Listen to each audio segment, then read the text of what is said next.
नमस्कार, घटना चक्र में आपका बहुत बहुत स्वागत है। मैं हूं अंसर। सिलसिले को आगे बढ़ाएं, लेकिन पहले देखते हैं आज का एजेंडा।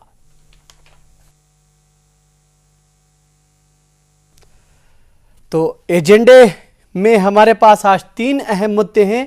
सोनिया गांधी मनमोहन सिंह मॉडल, जिस तरह से कांग्रेस की तरफ से बाज़ाब्ता तौर पर जनार्दन द्विवेदी की तरफ से एक बात सामने आई है, उसमें यह कहा गया है कि जो जोड़ी है मनमोहन सिंह और सोनिया गांधी की, वो एक आदर्श वाली जोड़ी है। तो उसके बाद सवाल यहां पर यह पैदा होने लगा है कि क्या अगर 2014 में एक बार फिर से यूपीए थर्ड जो है कांग्रेस इस पोजीशन में आती है कि वो यूपीए थर्ड बना सके, तो वो वहां पर सरकार बनाएगी। लेकिन पहले हम आपको एजेंडा दिखाते हैं।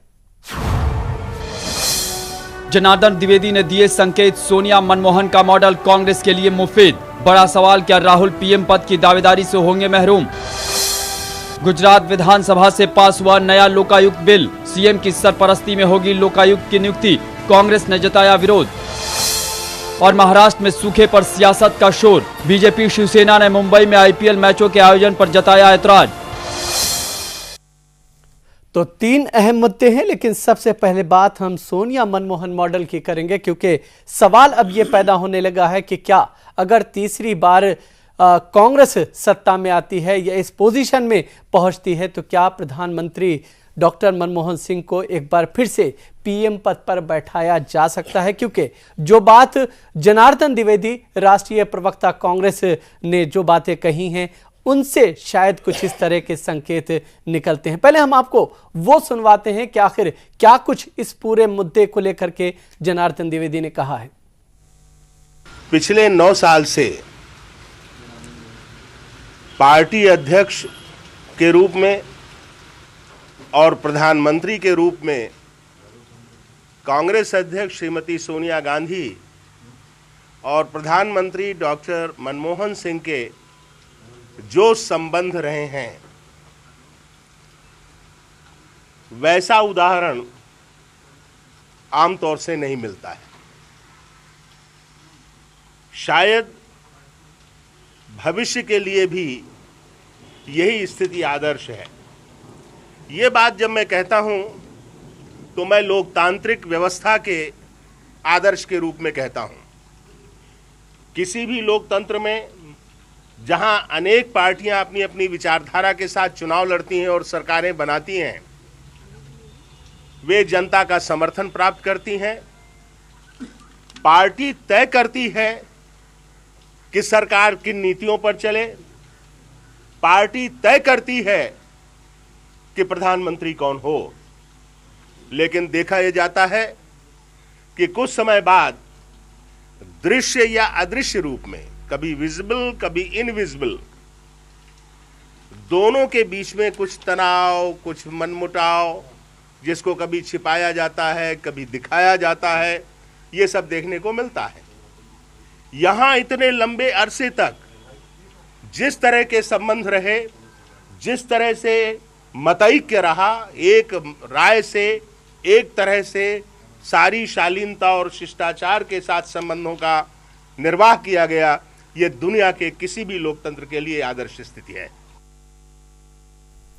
तो जनार्दन द्विवेदी कांग्रेस के राष्ट्रीय प्रवक्ता बता रहे थे। लेकिन यहां पर एक अहम सवाल यह पैदा होता है कि आखिर क्या जिस तरह से पिछले दिनों दिग्विजय सिंह ने राहुल गांधी को लेकर के एक बात कही थी कि वो प्रधानमंत्री बनना चाहते हैं, उन्होंने उनके मन में प्रधानमंत्री बनने की एक बात वहां से उन्होंने इस चीज को सामने रखी थी।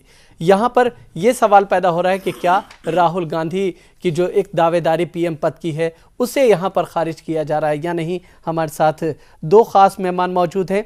दिलीप के सिंह जी हैं, वरिष्ठ पत्रकार हैं, हम उनका बहुत बहुत स्वागत करते हैं। हमारे दूसरे खास मेहमान पुष्पेंद्र कुलश्रेष्ठ जी हैं, वरिष्ठ पत्रकार हैं, हम उनका भी बहुत बहुत स्वागत करते हैं।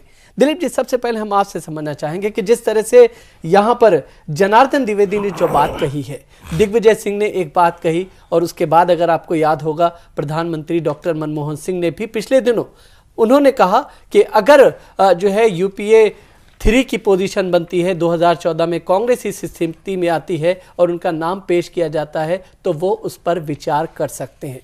इस पूरे बयान को कैसे देखा जाए?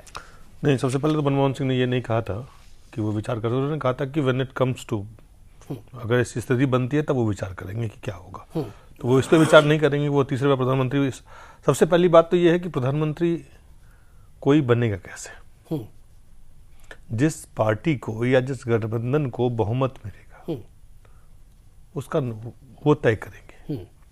तो मुझे लगता है कि जो तमाम तरह की हम बातें कर रहे हैं कई लगातार महीनों से, और मीडिया में इस बात को लेकर लगातार हम लोग चर्चा करते रहते हैं कि मोदी बनेंगे प्रधानमंत्री, आडवाणी बनेंगे प्रधानमंत्री, सुषमा बनेंगे प्रधानमंत्री, डॉक्टर मनमोहन सिंह बनेंगे प्रधानमंत्री, राहुल गांधी बनेंगे प्रधानमंत्री।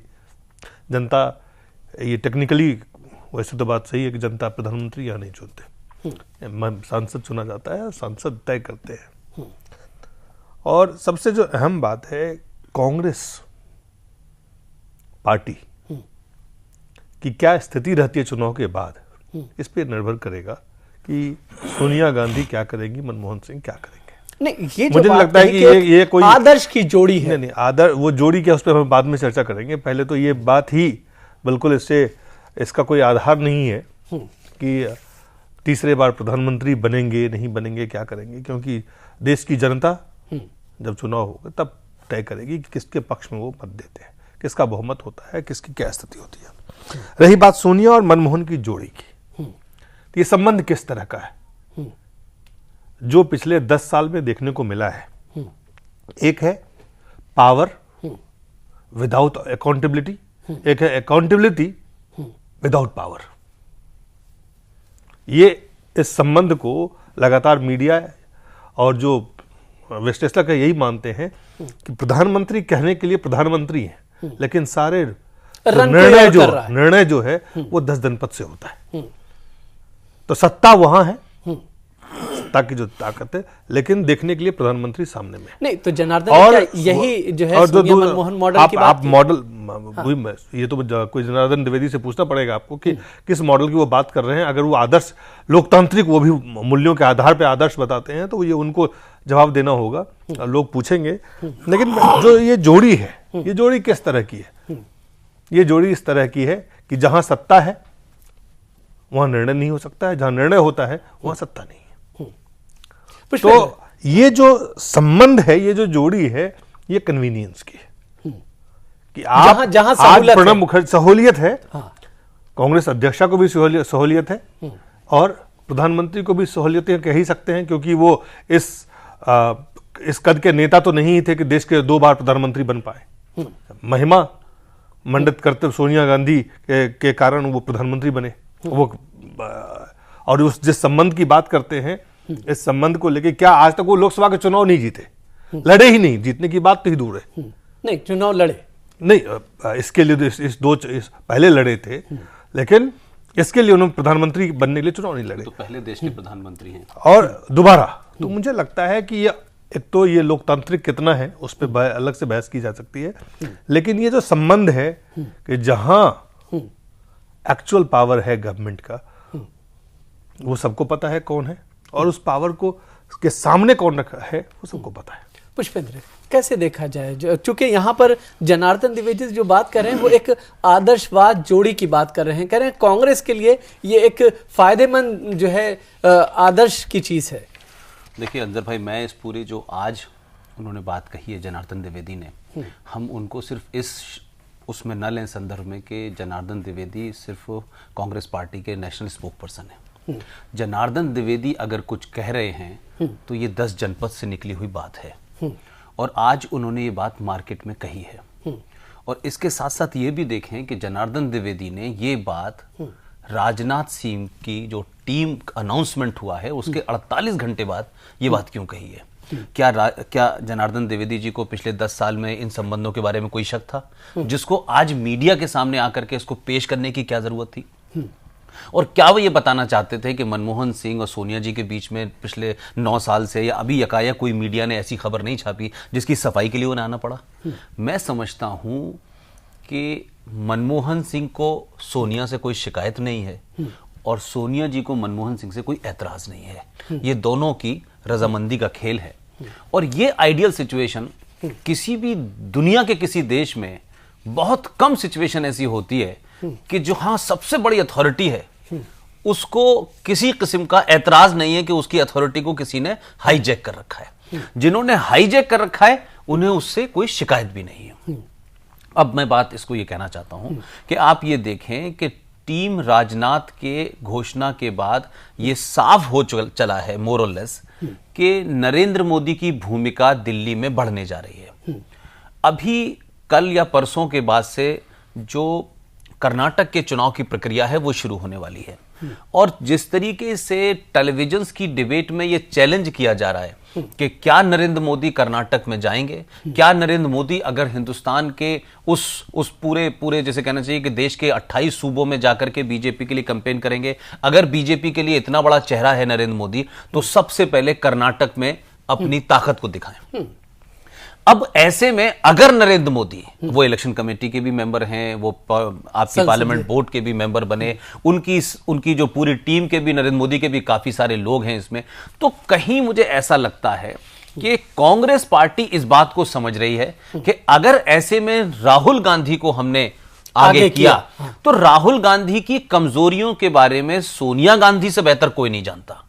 वो सब जानती हैं कि उनके बेटे में कितनी जो है काबिलियत है और कितना वो कुछ कर सकते हैं, नरेंद्र मोदी के एग्रेसिव पोस्चर को किस तरीके से वो रिटेलिएट कर सकते हैं। अगर राहुल गांधी एग्रेसिव हुए तो उनका वो हाल होगा जो उत्तर प्रदेश में उन्होंने जिस अंदाज में आस्तीन चढ़ा करके समाजवादी पार्टी का मैनिफेस्टो फाड़ा था, उसका असर हुआ। तो ऑन द स्पॉट आप पढ़ा लिखा करके एक ट्यूटर करके आप उनसे स्पीच दिलवा दें, बात अलग है, लेकिन मैं समझता हूं लाइव डिबेट में राहुल गांधी जो है वो नरेंद्र मोदी के सामने कमजोर पड़ेंगे। ऐसे में ये सोच, इस तरीके से मुझे लगता है कि राहुल गांधी को बगैर कहे विड्रॉ भी करना चाहते हैं।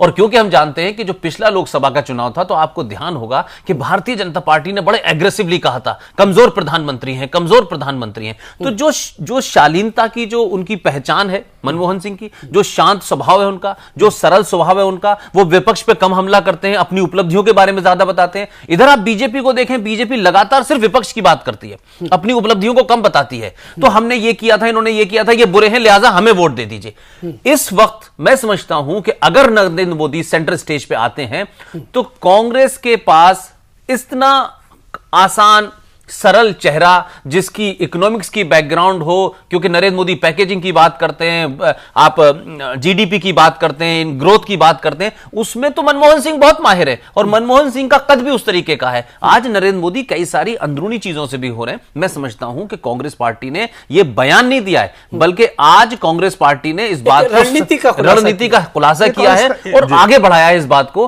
कि मनमोहन को सामने रख के हम चुनाव लड़ेंगे। और हो सकता है, ये मैं नहीं कह रहा कि हो सकता है कि चुनाव मनमोहन सिंह को आगे लड़के, और अगर सीटें ठीक ठाक आती हैं, अगर बीजेपी मोदी को लाती है सामने। एक और चीज आप इसको ध्यान देना पड़ेगा, जो महत्वपूर्ण बात है कि पिछले 5 साल में 4 साल, साढ़े 4 साल हम आपके पास आएंगे, चूंकि एक ब्रेक का समय है इस वक्त। ब्रेक के बाद जल्द वापस लौटते हैं।